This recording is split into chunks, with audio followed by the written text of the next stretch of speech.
หมายสุงค่ะมื้อนี้เป็นวันที่27เดือนธันวาคมปี2025เป็นวันเสาร์ค่ะในตอนในข่าวสายหมอกหอมไล่ห่างแฮนตั้งหูตั้งหันเกี่ยวกับเรื่องรอง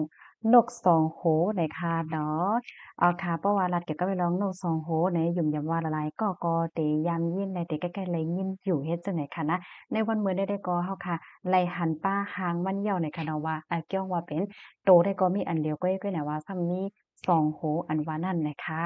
เอาค่ะเมื่อวานในข้าวใส่หมอหอมเนี่ยก็ไล่หันแม่นล่อนม่อนกว้ามอันหนึ่งค่ะนะเปิ้นเตรียมไว้เกี่ยวเลยร้องนกสองโคเนี่ยค่ะเนาะล่อนม่อนกว้ามอันในซ้ำมันหลีสวนใจจังหือหลาเนี่ยเขาลาดว่าให้เฮาค้านให้อ่อนกันอยู่ให้ห่างไกลก้นอันเป็นนกสองโคเนี่ยค่ะว่านะ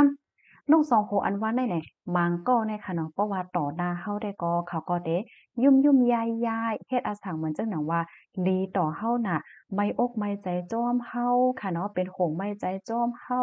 ว่าจังหวะเฮ็ดจังไหนกุ้ยกาวว่าลับหลังแต่ก็ค่าจื้อขายเสียงเฮาลาดลองอ่ำลีเฮา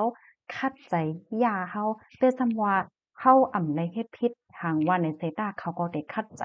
หาลอกโอนอำนั้นก็ใส่มีใส่กี้ให้ก้นให้เปิ้นต่างก็แน่คันว่าเฮาอ่ำดีจังนั้นจังไหนเขาก็ได้คัดใจย่าเฮาเหยียบเฮา ให้เปิ้นหันห้อมหลีเฮ็ดจั่งใดเนี่ยค่ะว่าเนาะก็เปิ้นนั่นแหละให้ต้องไว้แล้วอะก้นสองหน้าได้แต่ส่ำว่าเฮาคาได้เป็นก้นหลี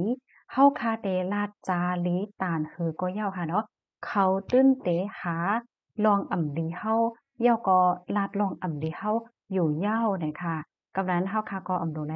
กว่าใส่ใจแลกว่าซุ่มข้าวยามจ้อมข้าวเหย้าเนี่ยค่ะมังก็ได้ค่ะนะ เฮ็ดอาสังเหมือนจั่งหนังว่าเป็นก้นมึดกือกันแฮ้งน่ะ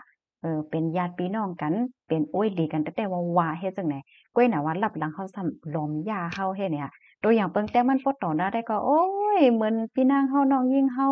เหมือนพี่เหมือนน้องกันค่ะได้เฮ็ดแหละเนาะเฮ็ดแล้วสอนจั่งหนังว่าเฮาคาเฮ็ดซาสองเสียเมียวๆแหน่นั่นคือการเฮาคำถึงเต็มถึงตีนั้นเขาก็อยู่ตั้งหลังเหี่ยวก็คัดใจย่าอยู่เหมือนจั่งว่าย่าจื้อย่าเสียงหาย่าสังสิงสินว่า เฮ็ดจั่งใดอยู่นั้นค่ะเนาะอันเนี้ยค่ะลัดนี้ตัวอย่างเปิงแตกมันเฮ็ดจั่งใดค่ะบางป้องบางไหลในเป็นสมอเฮาค่ะได้เข้าใจเฮ็ดหลีตานคือก็บ่ว่าตอนนั้นเฮาได้เขาก็ว่าเฮาหลีอยู่นะแต่ว่ารับหลังได้ก็เขาก็ได้ก็ว่าเฮาเนี่ยเป็นนี่เป็นใดซังซิงเฮ็ดนั่นน่ะเนาะก็ในเพราะว่าเฮาคาไลหันจั่งใดอะเนาะ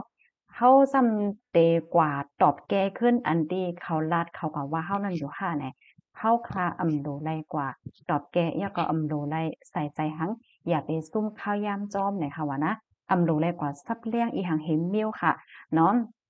มันจังหนังเพราะว่าเขากว่าค่าเจอขายเซ็งเฮาเขาหันว่าเฮาหลีจังนั้นจังไหนเนี่ยมันใจค่ะเพราะว่าเฮาค่ากว่าตอบแก้อันมันก็กว่าซับเลี้ยงเนี่ยค่ะว่าในสายตากล้าให้กว่าซับเลี้ยงค่ะเนาะเขาก็ตื้นแต่หาลอกโอนเฮานั่นแหวหาลอกโอนใจเขาตื้นแต่ว่าเฮานั่นอำหลีจังนั้นจังไหนอยู่ยาวเฮ็ดไหนเนี่ยค่ะอำว่าเฮาคาเตเฮ็ดหลีตานหือก็ยาวเนี่ยค่ะเนาะเขาก็ตื้นว่าอำหันกาขันมันเนี่ยค่ะ ก็เปิดจังนั้นแลสังว่าเฮาคาคบทบยากกวนจึงหนังไหนเพราะว่าไหนจึงคัดใจอยู่ห่างไกลคัดใจกว่าอยู่แปดต่างติคัดใจกว่าอยู่แปดตรงวงต่างอันไหนคะเนาะตอนเจ้าหนังว่าเฮาคาคบทบยากโอ๊ยก็อืมอำว่าหน้าฟังข้างหน้าตาเป็นคือก็เย้าการงานเป็นคือก็เย้าเป็นก้นอิหยังก็เย้าเนี่ยเพราะว่าเขาเป็นก้นความไทยเป็นฮ้อว่าจริงใจค่ะเนาะก้นจริงใจอันนั้นเป็นก้นซื่อใสค่ะเนาะลาแต่เฮ็ดแต่ อาต่อหน้าก็ลาจังเนี้ยรับหลังก็ลาจังเนี้ยมื้อไรก็ลาจังเนี้ยเฮ็ดเกียงน่ะเนาะเฮาว่าเนาะเพราะว่าสูญญาอ้อยก็จังไหนในสุกามดีเหย้าได้ค่ะว่าเนาะก็นั่นแหละให้ไว้กาคันเขาแหวก็ฮักแป้งกัน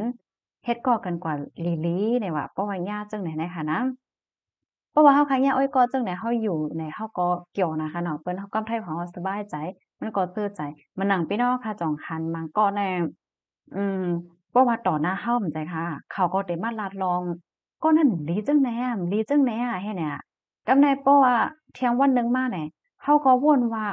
คนก็นั่นแหละมันเจอก็นั้นเตหาเฮียงแล้วมันมาลัดก็นั่นหลีบ่ทันนั่นแหน่เฮาก็วนว่าเขาแม่นกันแท้เฮ็ดเนี่ยเนาะเฮา เพราะว่าหมู่พวกมาเนี่ยมันก็ก่อนล่าๆยุ่งๆโคๆจ้อมก้อนั่นอยู่ให้เนี่ยเพราะว่าญาก่อนจะไหนหลวงในสติเนี่ยค่ะเนาะมื้อหนังบางก้อห้ามเฮ็ดก่อกันอยู่ลีๆค่ะเนาะมีหังเฮาก็โอ้โอ้กันเนี่ยรับหลังเฮาเขาก็ซ้ำเอาข้อมูลส่วนตัวเฮามันก็เอาลงเข้าในกว่าลาดกว่าอบกว่าครั้งเฮ็ดไหนอันนั้นลีโกน่ะนะคะเนาะมันสื่อสารต่อกันเฮ็ดเนี่ย อืมก็เพราะฉะนั้นการย่าเอ้ยก็หลีตรงวงหลีเนี่ยก็ลำลองนะเนี่ยค่ะเนาะคัดใจเฮ็ดก็คัดใจหันกาขันก้นตีอันเปิ้นซื้อโยต่อเฮาแลฮักแป้งเฮาแต่นั่นแลเนี่ยค่ะอ้อ